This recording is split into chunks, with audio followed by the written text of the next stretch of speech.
দেখতে পাচ্ছেন আরেকটি পাখি শর্ট করে ভিডিও করতে ভিউয়ার্স দেখতে পাচ্ছেন একটি পাখি শর্ট খেয়ে পড়েছে। ভিউয়ার্স দেখতে থাকুন, পাখিটি কারেন্টে শর্ট খেয়ে পড়েছে মাত্র। ভিউয়ার্স দেখতে থাকুন, কাকু দেখো কারেন্টের তারটা দেখো, দেখুন ভিউয়ার্স।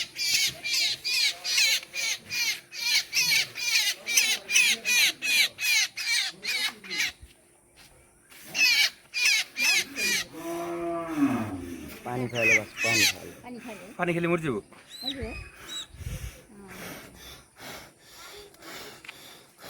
দেখতে থাকুন ভিউয়ার্স, আসলে কি বলবো, 2-3 দিন পর পরই 15 দিন 1 সপ্তাহ পর এখান থেকে পাখি শর্টকে পড়তে থাকে।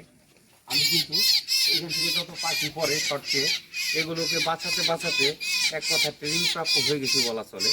কারণ এটি আমার দোকান, এই দোকানের সামনেই পরে পড়লে আমি আওয়াজ পাই, টপুস করে পড়ে। কেমন ভিউয়ার্স দেখতে পাচ্ছেন, এই পাখিটি যদি সাথে সেবা না পেত তাহলে কিন্তু অবশ্যই পাখিটি মারা যেত।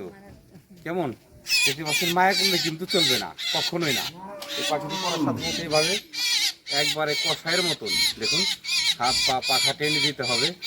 যদিও ব্যথা পাচ্ছে, ব্যথা অনুভব হচ্ছে, এটি ভালো লক্ষণ, তার মানে বাঁচবে ইনশাল্লাহ। 90% সুস্থ হয়ে গেছে।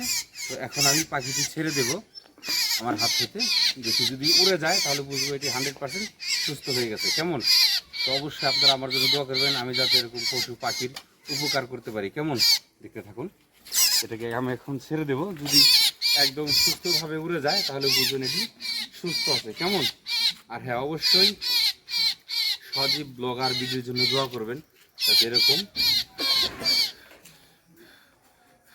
কাজ আরও করতে পারি, পশু পাখির উপকার করতে পারি, মানুষের উপকার করতে পারি। আর হ্যাঁ, এই ফল গাছটি কিন্তু আমি লাগিয়েছি, এটি নোনা ফল। দেখুন অনেক ফুল এসেছে। আপনারা সবাই দোয়া করবেন যাতে গাছে ফল ধরে এই পাখি এসে যাতে খেতে পারে। কেমন, তবে আসলে দুঃখজনক হলো সত্য, এই গাছটির সাথেই কারেন্টের খুঁটি পড়েছে, যেখানে উপরে এসে বসে আর পাখি শর্ট খায়। যেমন যাই হোক, আমি আর আমার ভিডিও বড় করছি না, এখনই ছেড়ে দিচ্ছি এটাকে, দেখি উড়ে যায় কিনা। যদি উড়ে যায় তাহলে 100% সুস্থ হয়ে গেছে। কেমন, সবাই আমার জন্য দোয়া করবেন, সবই ব্লগার ভিডিওর সাথে থাকবেন। আমি সবসময় মানুষের কল্যাণ কামনা করি, ভালো কিছু করার চেষ্টা করি। কেমন, সকলে ভালো থাকবেন। দেখি উড়ে যায় কিনা। মাশাআল্লাহ সুবহানাল্লাহ, আমি সাকসেস হয়েছি। সকলে ভালো থাকবেন, আমার জন্য দোয়া করবেন, সজীব ব্লগার ভিডিওর সাথে থাকবেন। আল্লাহ হাফেজ।